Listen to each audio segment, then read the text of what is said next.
Merci Jésus.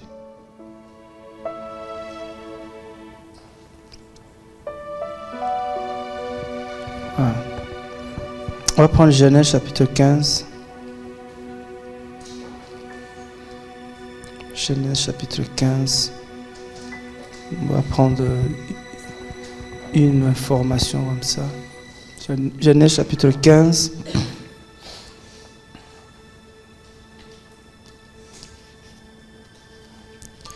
De plus en plus, Dieu me parle beaucoup par rapport à la responsabilité. Dieu me parle par rapport à la responsabilité. Ces derniers temps, Dieu m'interpelle par rapport vraiment à la responsabilité. Me fait comprendre que nous sommes responsables. Et il nous a établis comme des responsables. Parce qu'il nous a donné des responsabilités. Et on remarque ici dans Genèse chapitre 15. Genèse chapitre 15. Je vais commencer à partir du verset 13.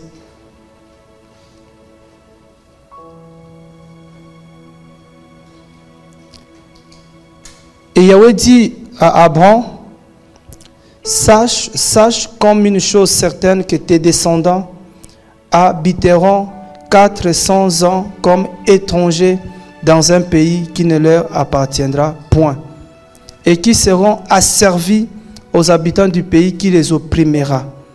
Mais aussi, je jugerai la nation à laquelle ils seront asservis, et après cela, ils sortiront avec des grands biens. Et toi, tu iras vers tes pères en paix, et tu seras enterré après une heureuse vieillesse. Et à la 4e génération, ils reviendront ici, car l'iniquité des Amoréens n'est pas encore à son comble. Et il arriva aussi que le soleil étant couché, il y eut une obscurité profonde, et voici se fit une fournaise fumante, et des femmes passèrent entre les animaux qui avaient été partagés. Donc vous voyez, vraiment par rapport à la responsabilité, c'est Dieu lui-même, il vient, il parle à Abraham, il lui donne une promesse, et il lui donne une parole qui dit certaine, parce qu'au verset 13, il dit cette parole, c'est une chose certaine, c'est quelque chose qui va arriver. Et nous savons que quand Dieu donne sa parole, ça arrive toujours.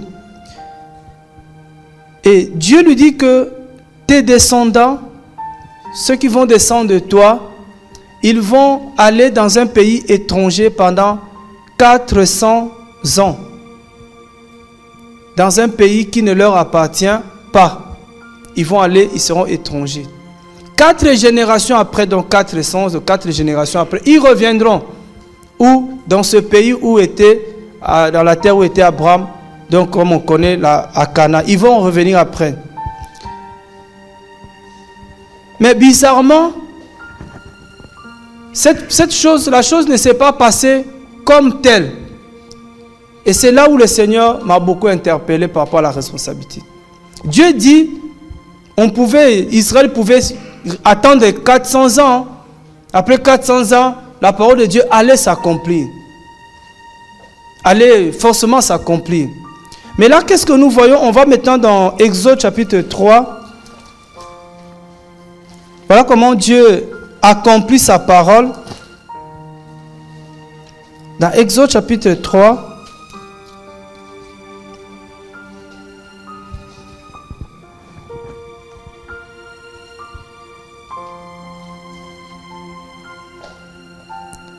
Exode chapitre 3. Le temps arrive, c'est-à-dire le temps que Dieu avait annoncé arrive. Normalement, la logique veut que voilà, Dieu, sa parole doit s'accomplir. Donc, 400 ans, alors, on plie les bagages, on retourne. Sauf que la chose se passe autrement. Au verset 4,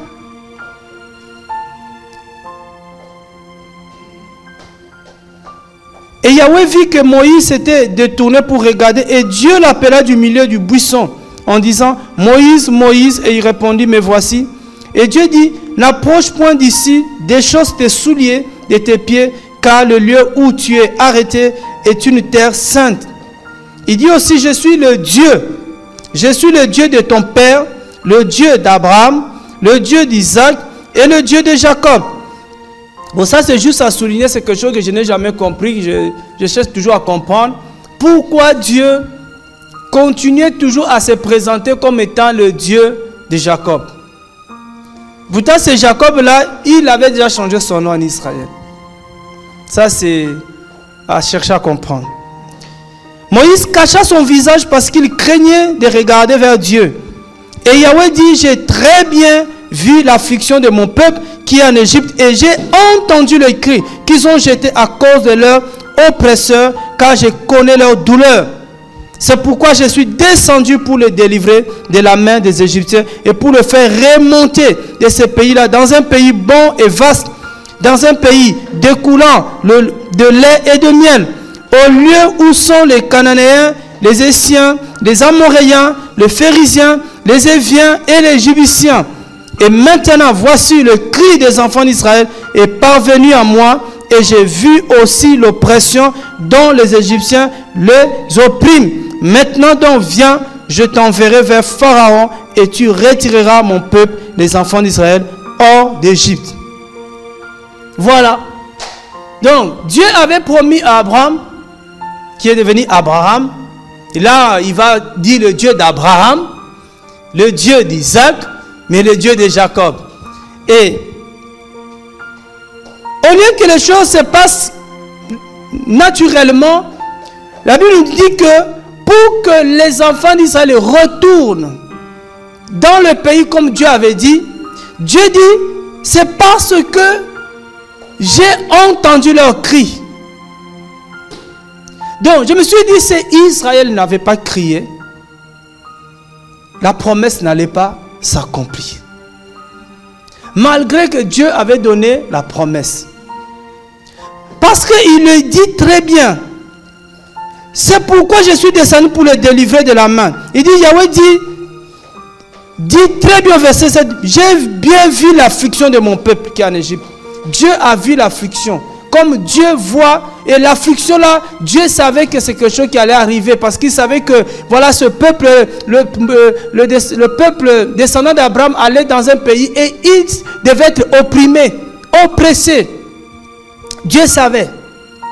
Mais il fallait que Dieu voie cette affliction.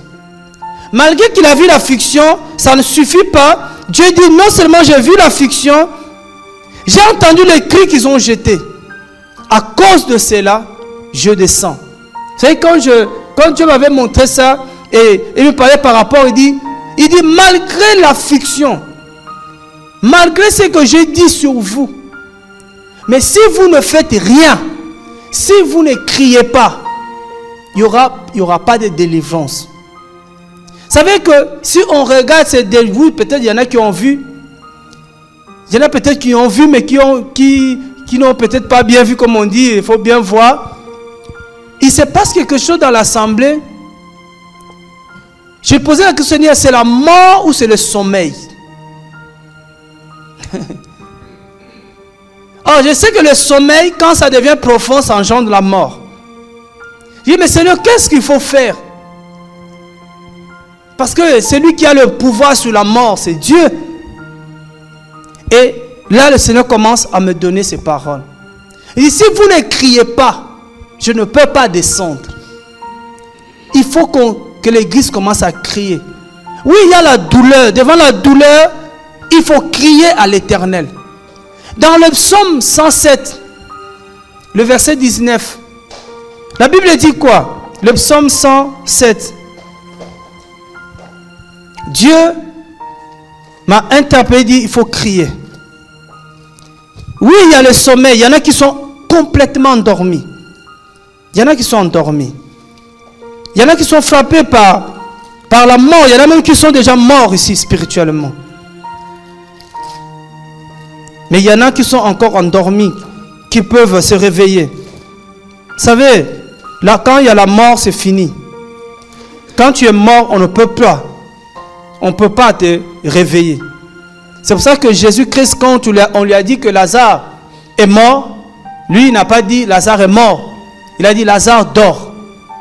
Parce que le mort, la Bible dit que après la mort vient le jugement. Après la mort, il n'y a plus autre chose que le jugement, selon la parole. Alléluia. Ah, il faut vraiment retenir ce que après la mort, c'est Hébreux chapitre 10, je pense. Après la mort vient le jugement. Hébreux 9. Après la mort vient le jugement, il n'y a pas autre chose.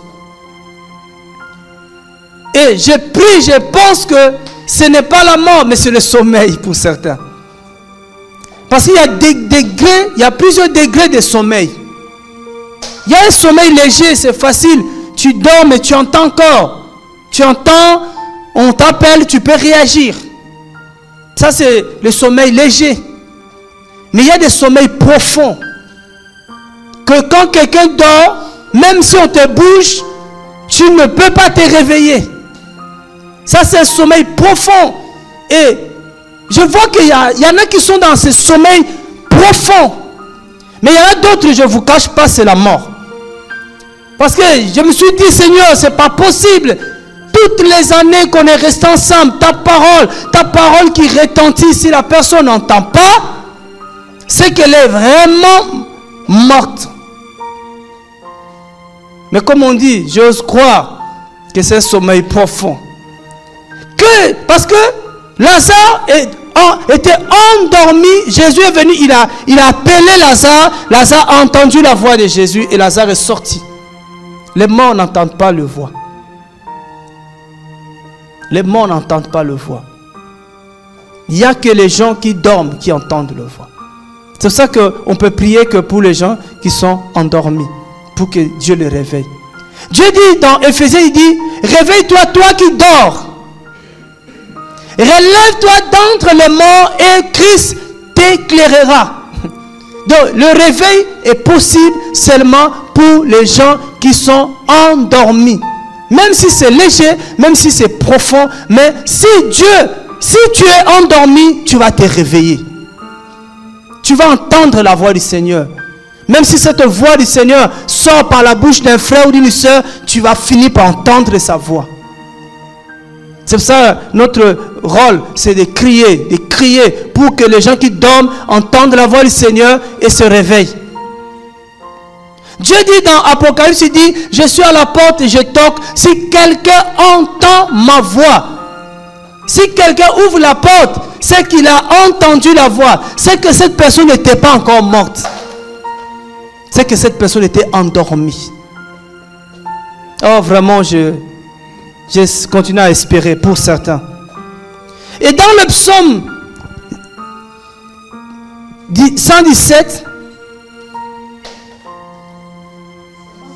107, pardon. Je vérifie d'avoir quelque chose.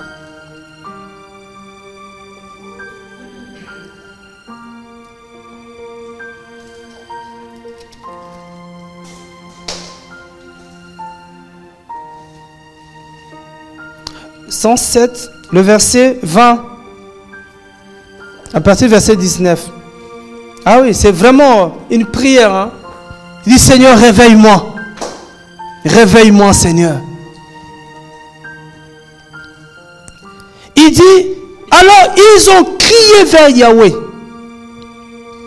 dans leur détresse.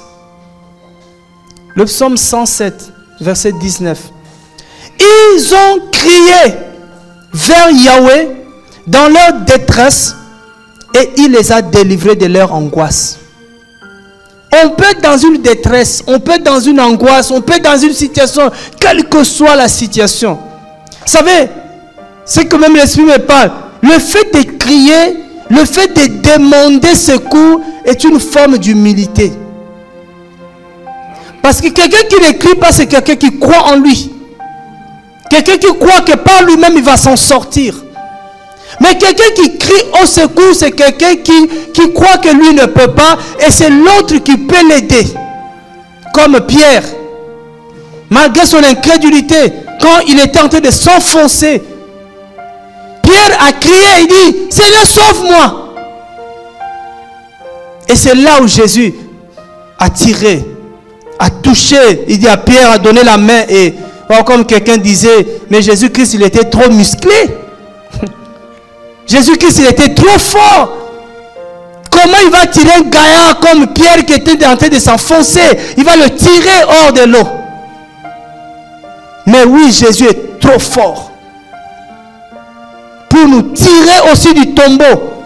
Pour nous tirer, je ne sais pas à quel niveau on est en train de s'enfoncer, dans quel raisonnement, dans quelle détresse, dans quelle angoisse. Mais Jésus est tellement tout puissant qu'il est capable de nous tirer.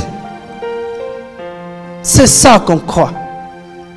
Mais ici, l'enseignement de Dieu, il dit, ils ont crié, pas crié à un homme, mais crié à Yahweh, le Dieu de tous les secours, le Dieu de toute délivrance.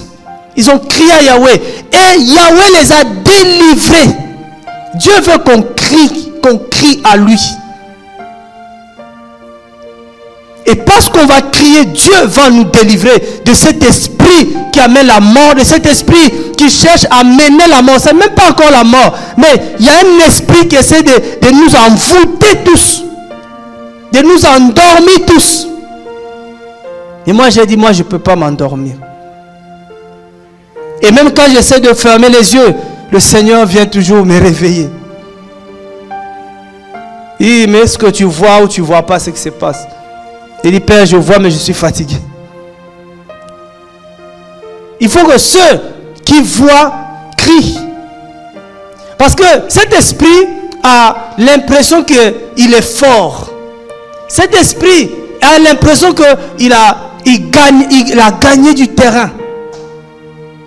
Mais il y a encore quelques jours, Dieu me disait, n'est-ce pas, je les ai laissés jusqu'à m'amener à la croix. Et à la croix, je les ai montré qu'ils n'étaient pas plus forts. C'est à la croix, je les ai tous confondus. Et je le crois que le temps que Dieu confonde cet esprit arrive. Arrive. Dieu les a délivrés parce qu'ils ont crié. Dieu délivre ceux qui crient à Yahweh. Dieu le délivre. Israël a crié après 4 générations. Donc avant ça ne criait pas. Après 4 générations, ça a commencé à crier à Yahweh. Et Yahweh dit, j'ai entendu le cri, je suis descendu pour délivrer. Sauf qu'on n'a pas vu Yahweh descendre, mais ils ont vu Moïse venir. Mais Moïse avait l'esprit de Yahweh avec lui. Parce que qu'est-ce que Moïse, homme, peut délivrer? Moïse ne pouvait pas les délivrer. Lui-même, il a dit, mais comment irai-je vers ce peuple? Qu'est-ce que je vais dire à ce peuple? Ils vont forcément me demander qui t'envoie. On a passé 4 générations. Il n'y avait pas de délivrance. Toi, tu viens comme ça, tu nous parles de la délivrance. Mais il fallait aller avec beaucoup d'assurance. Dieu a dit, c'est moi qui t'envoie. Va leur dire, le Dieu d'Abraham, d'Isaac et de Jacob. C'est lui qui a délivré Jacob quand il était poursuivi par son frère. Dieu l'a délivré. Et au verset 20, regarde comment Dieu peut nous délivrer, frère. Des angoisses, de détresse. Il peut faire descendre le feu du ciel. Mais là, la Bible dit, il envoie sa parole. Et les guérit. Il les délivre de leur tombeau. Il envoie sa parole. Oh Seigneur Jésus. Dieu envoie sa parole pour les délivrer. Sa parole. Si Dieu voit que simplement une parole, ça ne suffit pas. Mais Dieu, il a tous les moyens pour nous délivrer de ce tombeau. Beaucoup de gens sont dans le tombeau. Beaucoup de gens sont dans la détresse. Beaucoup de gens sont dans l'angoisse.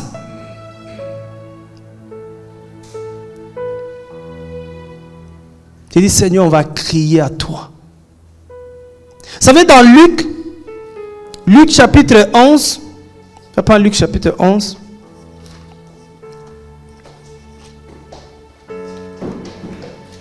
Quelqu'un un jour m'a dit, j'aime pas embêter Dieu. J'ai dit, waouh. Il dit, j'ai trop embêté Dieu. Et je ne veux plus l'embêter. Il dit, moi je vais l'embêter jusqu'à ce que je le verrai au ciel. Luc chapitre 11, Jésus donne une parabole au verset 5. Puis il leur dit, si l'un de vous a un ami, qu'il aille le trouver à minuit pour lui dire, mon ami, prête-moi 3 pains, car un de mes amis est arrivé de voyage chez moi. Je n'ai rien à lui offrir. Et si de l'intérieur de sa maison, cet ami lui répond, ne m'importune pas, car ma porte est déjà fermée, mes enfants et moi nous sommes au lit, je ne puis me lever pour t'en donner. Je vous le dis, même s'il ne se levait pas pour le lui donner, parce que c'est son ami, il se leverait à cause de son importunité. Il lui donnerait tout ce dont il a besoin. C'est Jésus qui donne cette image. Même si Dieu ne peut pas me donner parce que je suis son ami, parce que dans le Seigneur nous avons aussi les amis. Dieu a des amis. Abraham était l'ami de Dieu. Dans Jean 15, Jésus dit, je ne vous appelle plus serviteur, mais je vous appelle ami. Parce que le serviteur ne sait pas ce que fait son maître, mais ses amis savent. Parce que je vous ai tout révélé de tout ce que j'ai reçu de mon Père. Donc Pierre, les gens étaient les amis de Jésus. Mais Jésus dit, même si je ne peux pas vous donner, parce que vous êtes mes amis, c'est-à-dire que même si tu es ami de Jésus, tu peux lui demander de faire des choses, il ne peut pas te donner. C'est-à-dire que là, ça touche une relation, une intimité. Mais comment expliquer j'ai une intimité avec le Seigneur? Comment expliquer je me sanctifie autant, mais Dieu ne me donne pas ce que je lui demande? Des fois, il peut ne pas donner à ses amis. Mais il ne peut pas refuser à celui qui l'importune. Il ne peut pas refuser. Si Jésus nous apprend que Dieu ne veut pas, c'est-à-dire que quand on l'embête, il dit non, non, non, non, non. Lui là, il faut que je réponds à sa prière.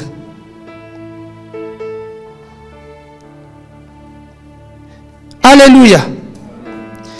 Dieu veut qu'on demande, Dieu veut qu'on crie, parce qu'on a vu que la situation est grave. Qu'on ne reste pas en train de regarder. David nous apprend, il dit que mon secours ne vient jamais de l'Orient, ni de l'Occident. Il a compris que le secours vient de l'Éternel, de Yahweh. C'est lui qui a fait les cieux et la terre. Vous savez, le fait de faire les cieux et la terre, c'est la limite, c'est que l'homme ne peut pas faire. L'homme ne peut pas faire le ciel. L'homme ne peut pas faire la terre. David dit que c'est lui qui a fait ce que l'homme ne peut pas faire et mon secours. C'est-à-dire que si je peux crier vers l'Éternel. Je peux crier à Yahweh. Quelle que soit la détresse, quelle que soit l'angoisse, quelle que soit l'oppression, quel que soit, je ne sais pas quel état, Jésus viendra me délivrer. Vous savez, Lazare pouvait rester des jours et des jours dans le tombeau, hein, si ses sœurs n'avaient pas crié à Jésus. Parce que Marie et Marthe envoyaient des gens pour aller appeler Jésus. Allez dire à Jésus que son ami Lazare est malade. Il est venu parce qu'on l'a appelé. Mais il est temps qu'on appelle Jésus dans cette assemblée. Il est temps que tu appelles Jésus dans ta vie. Il dit, Jésus, viens dans ma vie. Quand il vient, il fait pas que constater. Mais quand il vient, il regarde, il agit. Ça veut dire que quand on l'a appelé, il est venu, il a dit, où l'avez-vous mis? Il voulait juste voir l'endroit, aller là où il y a l'endroit. Mais il savait où était l'endroit. Mais il voulait. C'est-à-dire qu'il y a une part de responsabilité dedans. Si on n'écrit pas, rien va arriver. Si on ne demande pas, il dit, vous ne recevez pas dans 1 Jean. Il dit, vous ne recevez pas parce que vous ne demandez pas. Dans Jacques plutôt, dans Jacques. Vous ne recevez pas parce que vous ne demandez pas. Des fois, on ne reçoit pas parce qu'on ne demande pas à Dieu. Ah, le Seigneur, lui, il sait tout. Hein? Il sait, oui, il sait. Mais il attend ton humilité. Il attend l'humilité parce que l'orgueil nous empêche de demander. L'orgueil nous empêche. Par humilité, je m'humilie, je fléchis les genoux devant Jésus. Et je lui demande. Dieu va confondre les sorciers dans cette assemblée.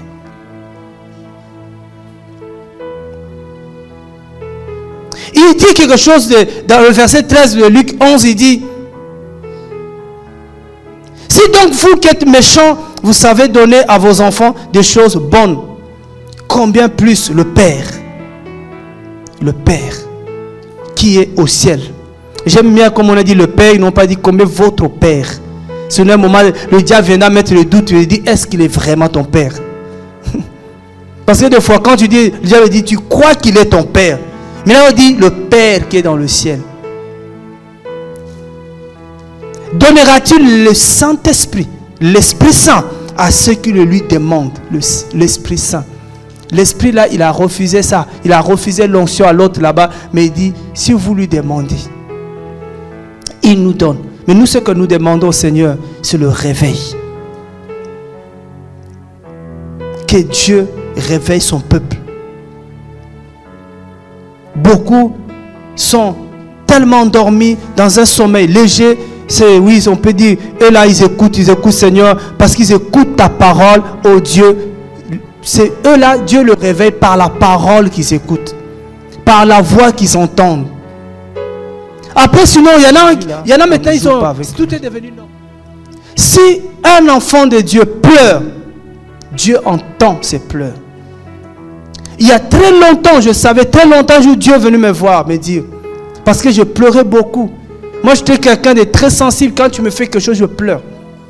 Quand quelqu'un m'insulte, je pleure. Quand on me parle mal, je pleure. Peu importe qui me parle. Et un jour, Dieu est venu me dire d'arrêter de pleurer quand on m'offense, quand on me fait du mal. Il dit, parce que quand on te fait du mal et tu pleures, j'entends te pleurer et je frappe la cause. Et j'avais peur que Dieu frappe mes parents. Et quand mes parents me parlaient, je ne pleurais plus. J'ai dit, si je pleure, Dieu va vous frapper tous. Dieu entend le cri des gens qui souffrent. Jésus n'est pas un Dieu insensible. Mais c'est beaucoup de personnes qui ne crient pas. Je ne dis pas tout le monde, mais il y en a beaucoup qui sont lassés, fatigués de crier. Oui, Seigneur, j'ai déjà assez crié. Mais je vais te donner un conseil. Tant que tu n'as pas vu ce que tu demandes à Dieu, tu ne peux pas arrêter de crier.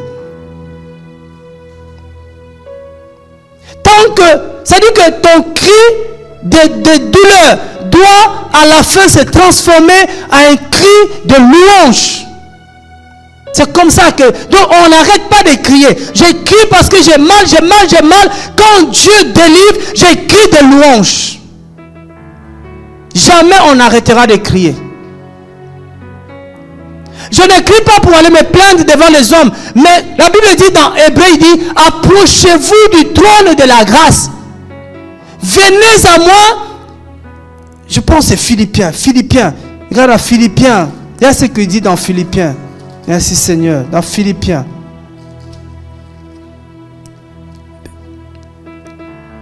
Philippiens 4, 6.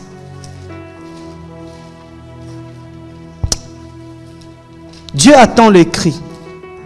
Une fois aussi, Dieu m'a fait vraiment une grâce particulière. Je ne dis pas que voilà, je ne vais pas dire déjà que Dieu a un bureau, mais Dieu m'a mené dans son bureau. Ah, le bois qui était, la table est là, le bois là, je ne sais pas c'est quoi ce bois là. Mais c'était une table en bois. Une table en bois. Et c'est vraiment lisse. Il y a un bois là. Et Dieu me montrait la table. J'ai déjà donné, mais je pense, ce témoignage. Et Dieu me disait que tu vois, la table est vide. Ma table est vide. Il n'y a aucun dossier sur la table de Dieu. Et Dieu dit, comment voulez-vous que je vous exauce?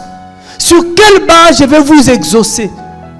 Dieu dit, c'est que les dossiers que Dieu traite, ce sont nos prières, ce sont nos requêtes. Il dit, vous déposez les dossiers, moi Dieu je traite et je vous exauce. Sauf que comme les gens ne prient pas, on verra ça. Parce que les gens, il y en a qui prient mal, donc le dossier est mal. Quand un dossier est mal formulé, c'est un dossier qui est irrécevable. Mais beaucoup ne font pas de demandes. Dieu dit, mon bureau est vide. Comment je peux exaucer? Quand on voit une situation qui ne va pas, si seul tu ne peux pas, à deux, à trois, on se met et on crie à l'Éternel. Il cria à l'Éternel. Et Jésus les délivra. Il envoyait la parole. Il peut envoyer un ange. Lui-même, il sait comment il vient. Et il guérit. Et il délivre. Parce qu'on a crié. Vaut mieux crier à l'Éternel que crier aux hommes. Parce que les hommes, ils peuvent se moquer de toi. Mais Jésus, jamais il se moquera de toi. L'homme de plein de dossiers compliqués, jamais il se moque de ceux qui crient. Et dans Philippiens 4, le verset 6, qu'est-ce qu'il nous dit? Il nous dit, ne vous inquiétez de rien, mais en toutes choses, présentez vos demandes à Dieu par des prières et des supplications, avec des actions de grâce. Voilà, présentez vos demandes. Et n'avons-nous pas de demandes? N'as-tu pas de demandes spécifiques à présenter à Yahweh? C'est ça que le Seigneur nous demande. Dieu peut délivrer toute cette assemblée à cause d'une personne qui crie. Abraham a appris que non, Dieu va frapper Sodome et Gomorrhe. Abraham s'est mis à genoux. Il a commencé à intercéder. L'affaire ne lui concernait pas, mais Abraham s'est mis à genoux. Il a dit, Seigneur, s'il y a 50 justes, détruiras-tu tout ça? Dieu dit non. Jamais je peux détruire les justes et les méchants. Jamais. Ah, il y a des hommes. Ça, c'est des cœurs comme ça qu'on a besoin. Des cœurs comme Abraham. Des cœurs comme Néhémie. Néhémie était dans une situation confortable. Oh, il était auprès du roi. Il ne manquait de rien. Il ne souffrait pas. Mais la Bible dit comment Néhémie a appris ce qui s'est passé à Jérusalem. La Bible dit il était en deuil. Vous savez que tu peux être triste, on te voit, tu es triste. Mais on te dit, mais pourquoi tu es comme ça? Mais ta tristesse ne te concerne même pas. Parce que quand le roi vit Néhémie, il a dit, oh Néhémie, je ne t'ai jamais vu comme ça, qu'est-ce qui se passe? Néhémie a dit, voilà l'occasion. Ce n'est pas que je souffre, ce n'est pas que je faim, mais mes frères, waouh, ça m'a touché, ça m'a toujours touché. Néhémie s'est mis dans une situation à cause de ses frères. Il a dit, les frères qui sont restés là-bas, ils sont en désolation. Frère, il est temps que des intercesseurs se lèvent. C'est-à-dire, c'est pas seulement des... Je vois les gens, ils disent, oui, oh non, il y a le sommeil, mais qu'est-ce que tu fais? On a besoin d'Abraham, on a besoin de Néhémie. C'est des gens qui sont capables de dire, moi je veux prendre le temps, je vais prier et je connais mon Dieu. Néhémie a prié. Et Dieu, l'Éternel, était favorable à sa prière. Qu'est-ce que Dieu a fait? Vous voyez, Dieu n'est pas descendu. Dieu a touché le cœur du roi. Voilà comment Dieu opère.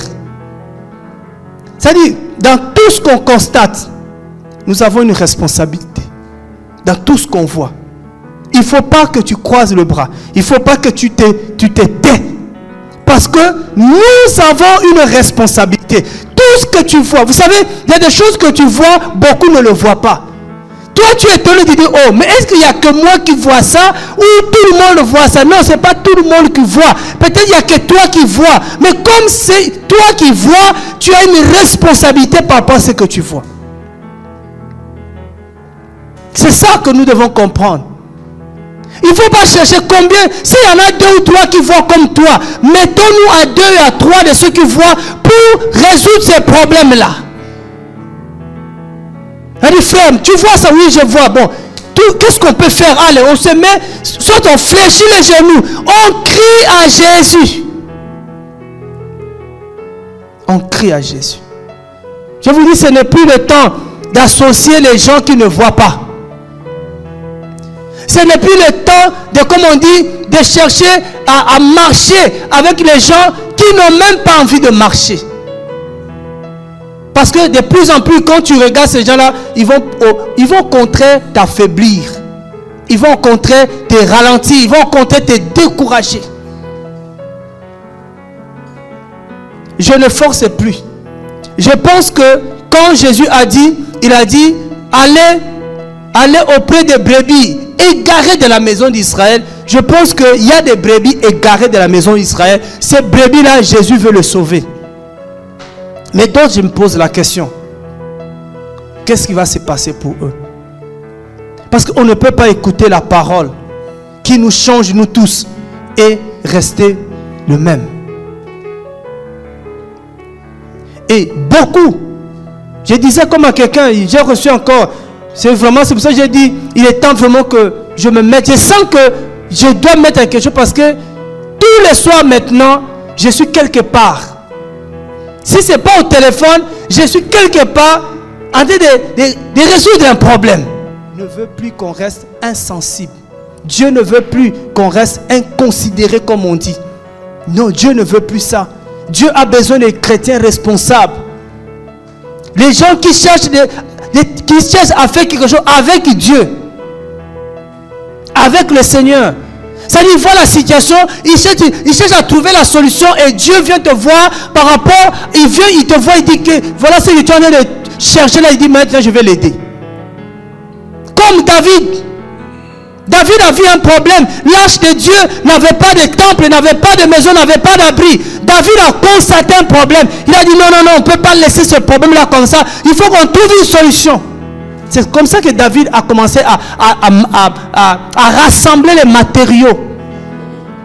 Quand Dieu est venu, il a dit, tu fais quoi David? Il dit non, il y a un problème. Dieu a dit non, pour ça, il y a déjà une solution. Je préfère que Dieu vienne m'arrêter.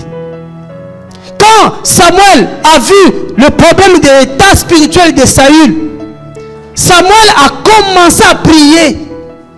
Malgré tout ce que Saül avait fait à Samuel, Samuel priait. Quand vous lisez 1 Samuel 16, c'est Dieu qui vient l'arrêter. Puis il dit Samuel, arrête de prier pour lui. Je l'ai déjà rejeté. Moi je préfère que c'est Dieu qui vienne m'interdire, me dire arrête mon fils. Pour ça, j'ai déjà la solution. Pour ça, j'ai déjà prévu ça. Pour telle personne, il y a ça à tasse. Ah, j'ai pris que ça se passe comme ça, mais que Dieu ne me trouve pas. Que Dieu ne me traite pas de paresseux. Que Dieu ne me traite pas de négligent. Que Dieu ne me dit pas que tu ne fais rien. Vous savez, il m'a dit, regarde Paul. Il dit, Paul vient juste de me rencontrer. C'est ce que j'ai dit, frère. Dieu permettra peut-être dimanche, on va voir l'histoire de Paul là, mais incroyable. Paul vient juste de rencontrer Jésus le même jour. Paul change totalement. Le même jour. Paul n'a pas dit, bon, je vais d'abord essayer de régler les vies. Non, Paul, tout de suite, le même jour, pose à Dieu la question, Seigneur, que veux-tu que je fasse? C'est-à-dire, Paul a compris que là, Dieu me fait entrer dans une responsabilité. Maintenant, j'ai une responsabilité là, mais Dieu me confie quelque chose. Waouh, j'ai dit, waouh Seigneur. Paul a cherché. Paul n'a pas dit, de toute façon, quand tu m'as rencontré, c'est ton problème. Il a dit, maintenant, moi, je dois faire quoi?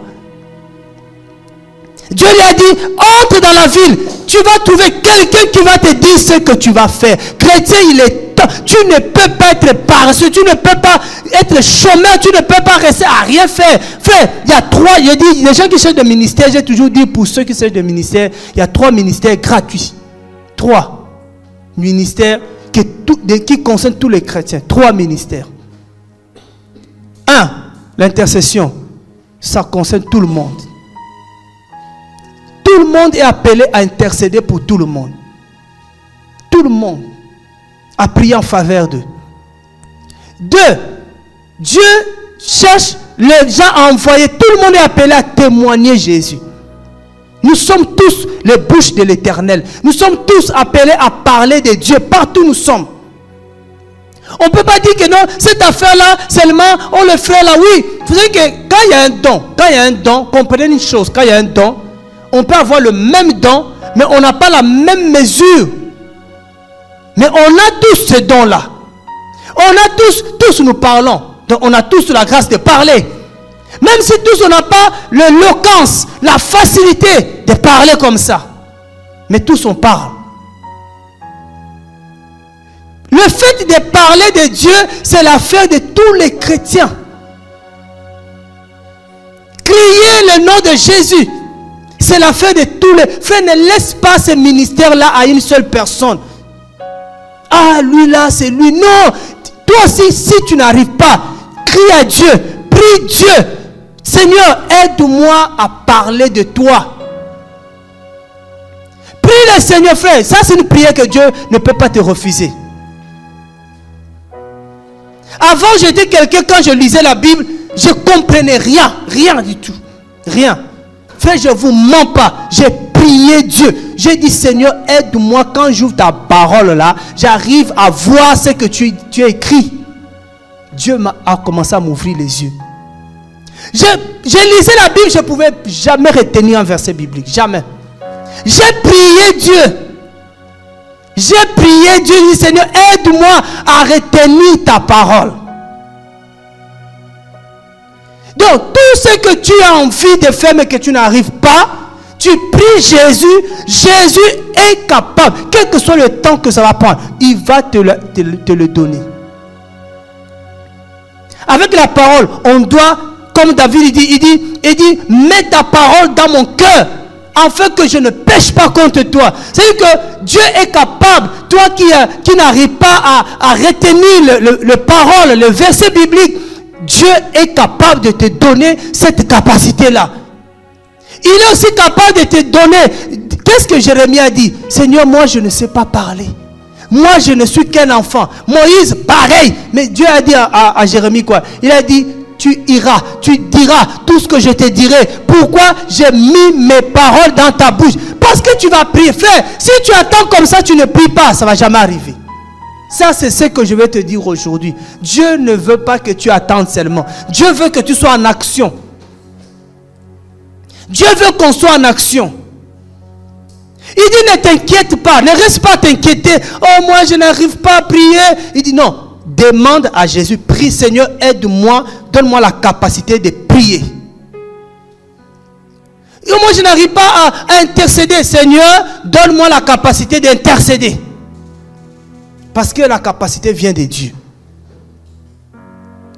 Ah, mais il y en a qui disent, frère, je n'arrive pas à mettre la parole en pratique. Oui, toi-même, tu ne peux pas mettre la parole en pratique. Mais si tu demandes à Jésus, Jésus va t'aider.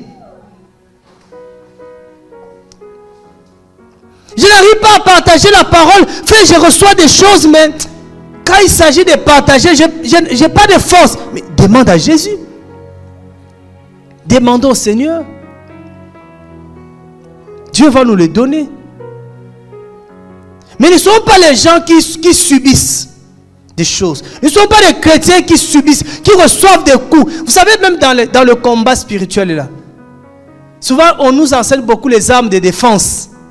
Voici les armes avec lesquelles, voilà, tu peux te défendre. Mais il y a des armes de défense, mais il y a des armes d'attaque.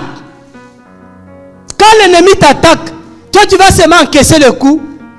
Quand il te donne un coup, toi tu dis, tu reçois. Non, Jésus nous a aussi donné des armes. Quand il m'attaque, je lui donne une arme. Il y a aussi des armes de défense. Quand tu commences à prier, la prière, c'est aussi une arme qui fait reculer l'ennemi. C'est-à-dire qu'on n'est pas là pour encaisser, reculer, mais on est là pour attaquer aussi. Quand il m'attaque, mais quand je prie, la prière, la Bible dit la prière du juste a une grande efficacité. Quand je mets la prière, mais l'ennemi recule. Quand je lève le nom de Jésus, l'ennemi recule devant le nom de Jésus, devant la parole. Satan a reculé devant la parole.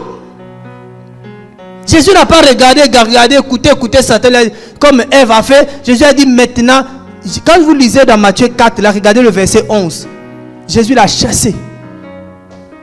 Il dit, loin de moi. Jésus l'a chassé. Il ne faut pas qu'on soit les chrétiens, on dit, oh moi je ne peux pas, moi je ne peux pas. Non, si tu peux, si vraiment tu demandes à Seigneur, Seigneur va te donner cette capacité-là. Alléluia. Nous sommes tous des responsables. L'intercession, ça nous concerne tous. Témoigner Jésus, ça nous concerne tous. Soit j'ai pris vraiment que le Seigneur nous remplit dans cette assemblée qui commence à nous donner à chacun des louanges. Des louanges, ça dit que des bienfaits de Dieu dans ta vie à toi, tu loues le Seigneur. La louange, ça dit que le témoignage, ça concerne tout le monde. Tu n'es pas là, c'est vrai qu'on est là, on dit Dieu d'Abraham. Non, mais c'est aussi ton Dieu. C'est aussi mon Dieu. L'adoration, ce n'est pas le ministère des... Oh non, le groupe d'adorateurs. Non, le groupe d'adoration. Non, non. Nous sommes tous dans l'adoration. L'adoration concerne tous les chrétiens. Il n'y a pas même... C'est pas seulement les chrétiens, les mages aussi ont adoré Jésus.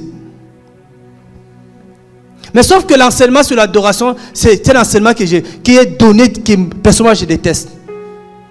L'enseignement que les gens donnent sur l'adoration, j'aime pas ça. J'ai trouvé que les gens sont à côté de ça. Parce que l'adoration que je vois dans la Bible, c'est pas le fait de dire... Moi, dans ma Bible, à moi, quand on dit que... quand on dit Jésus est Seigneur, ça n'a rien à voir avec l'adoration. C'est plus la louange.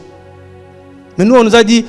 Maintenant, on va adorer Jésus, on va commencer à citer ses noms. C'est pour ça qu'il y en a, ils ont des calendriers remplis des noms de Jésus. C'est même pas les noms, c'est des attributs de Jésus. Ils ont tout ça. Ils répètent.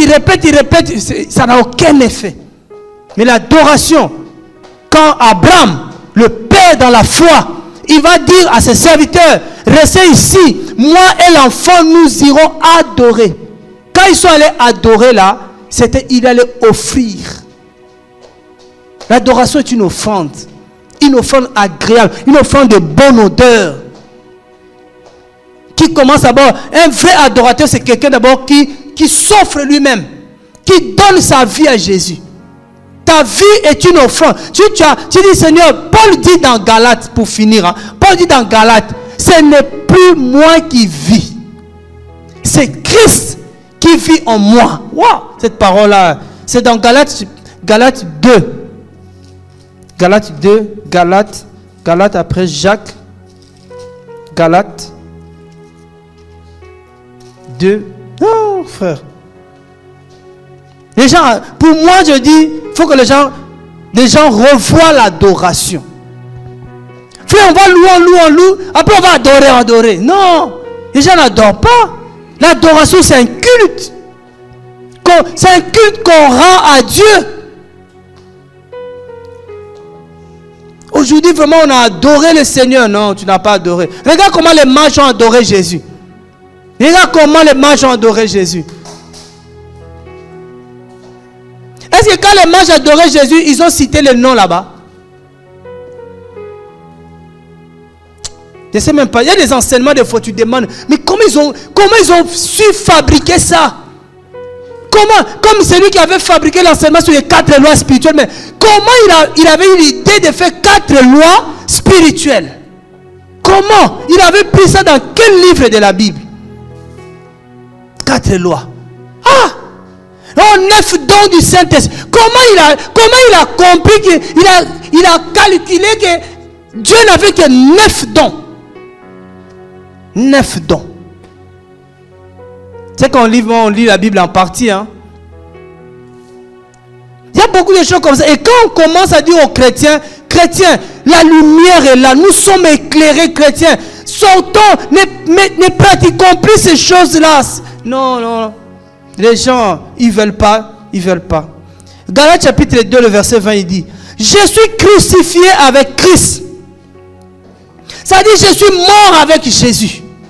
C'est un frère qui m'avait dit, un frère, il a dit, frère Atas, est-ce que tu sais que le fait qu'on a accepté Jésus là, nous sommes morts? J'ai dit, oui frère, nous sommes déjà morts. À cause de l'évangile. Parce qu'à cause de l'évangile, tout ne nous est plus permis. À cause de l'évangile, il y a des choses que je pouvais faire. Mais à cause de l'évangile, je ne peux plus le faire. À cause de l'évangile. Ça dit, ces choses-là ne sont pas des péchés, mais à cause de l'évangile, je ne peux plus les faire. Parce que je ne veux pas que l'évangile de Jésus-Christ soit scandalisé. Je ne veux plus que les gens soient choqués quand ils me voient faire ces choses-là. C'est-à-dire, aujourd'hui, les gens ne tiennent pas... Non, les gens... Ok, je vais dire, les gens n'ont pas d'intérêt par rapport à l'évangile. C'est pour ça que beaucoup de nos frères, ils se comportent très mal. Ils s'en foutent de se divorcer, se remarier, parce qu'ils disent tout ça, c'est ma vie, mais ils ne regardent pas l'évangile qui tient dans sa main. Donc, le fait qu'on a accepté l'évangile là, nous sommes crucifiés avec Christ. Donc, quand j'ai dit Seigneur, Seigneur, maintenant je meurs avec toi. Donc, je te donne ma vie. Ma vie ne m'appartient plus. Je ne peux plus manger n'importe quoi jusqu'à scandaliser quelqu'un. Je ne peux plus boire. C'est pour ça qu'en réalité, frère, tous les païens savent que les chrétiens ne prennent pas l'alcool. Tous les païens savent ça. Donc, dès qu'on voit, on me voit en train de prendre l'alcool, frère, les gens seront scandalisés. Non, je ne prends plus.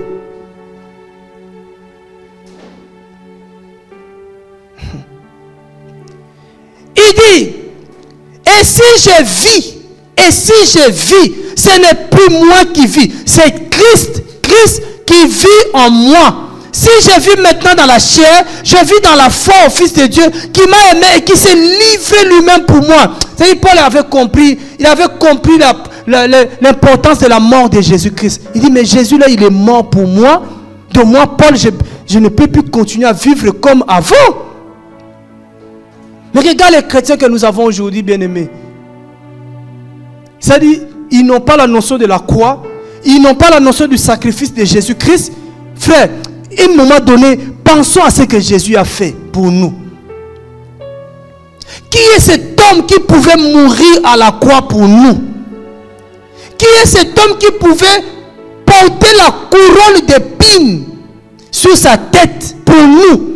Qui est cet homme qui pouvait accepter la croix de la malédiction? Parce que la croix était le symbole de la malédiction pour nous. Qui est cet homme? Qui? On voit quand les problèmes arrivent dans les maisons, des fois le papa fuit, il a laissé les enfants à la maison. Il dit non, j'ai laissé mes enfants. Il y en a, je vois les inondations. Il y en a, il pleure, il crie. Il dit, j'ai tout laissé chez moi. Mais oui, mais fallait prendre le sauver d'abord. Pourquoi tu as fui? Mais Jésus, il est venu. Paul dit, il s'est livré. Il s'est livré. Ça aussi, ça doit enseigner ceux qui disent que non, Jésus n'est pas Dieu. Il s'est livré lui-même. Il s'est donné lui-même, Jésus. Pour que toi et moi, nous soyons sauvés. Il a subi des choses qui fait qu'aujourd'hui, j'ai le droit de demander. Satan, quand il vient, il dit non, Jésus a fait ça pour moi. Il dit par ses maîtrissures, nous sommes guéris. Il a porté la malédiction pour que nous soyons bénis. Mais les gens, regarde comment les gens vivent. C'est-à-dire, beaucoup les gens, c'est pour ça que frère, de plus en plus, quand quelqu'un ne vit pas, n'est pas crucifié avec Christ, ne vit plus pour Jésus, ce n'est plus mon frère, ce n'est pas ma soeur. Tu es quelqu'un comme ça, parce que je ne peux pas trouver normal que tu foules aux pieds la grâce, que tu négliges la croix, l'œuvre de la croix. Je ne peux pas supporter ça. Ça devient insupportable. Des gens qui ne pensent pas à l'œuvre de la croix, au sacrifice de Jésus. Mais moi, j'ai dit, Seigneur, aide-moi à ne pas te décevoir. Parce que ce que Jésus fait tous les jours dans ma vie, c'est incroyable. Incroyable.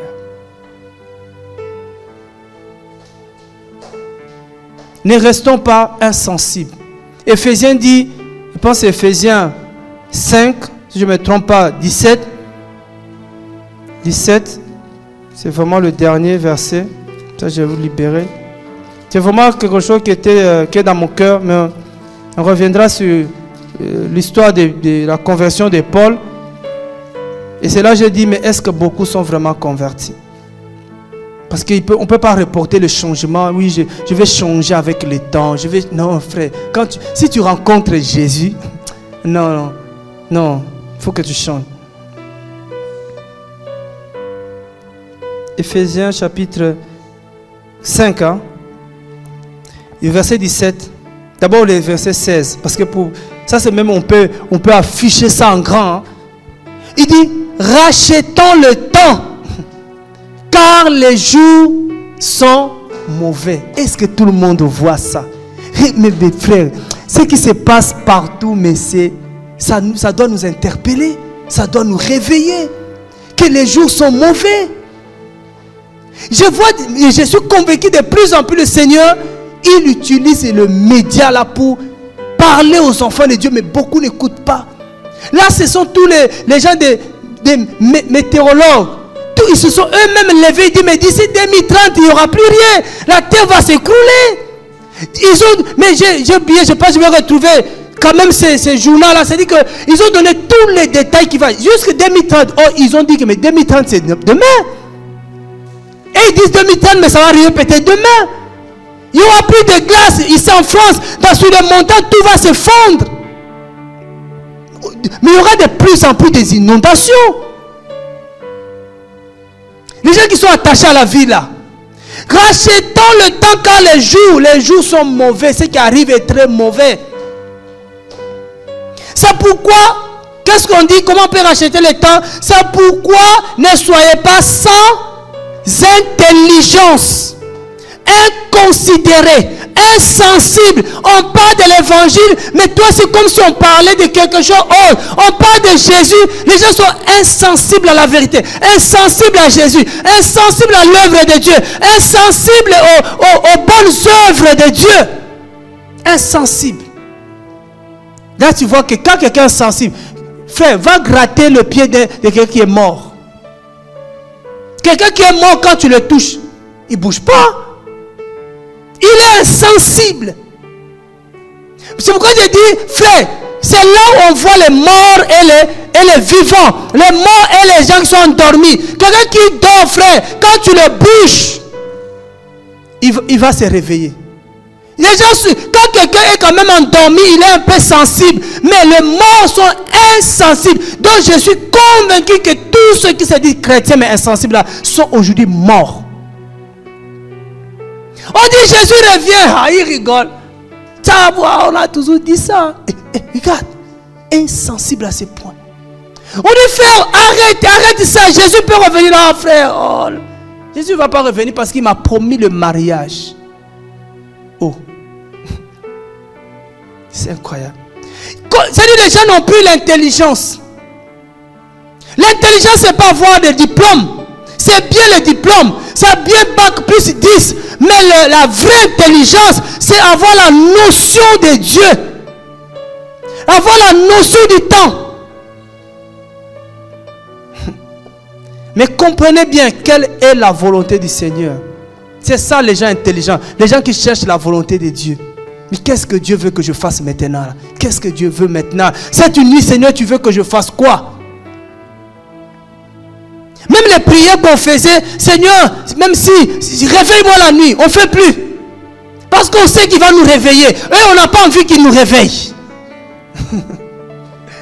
Oh Jésus-Christ, Seigneur. Insensible aux appels de Dieu. Tous les appels que Dieu nous lance à la sanctification, à l'évangélisation, à ceci, cela, à l'œuvre missionnaire, non, ça ne nous parle pas.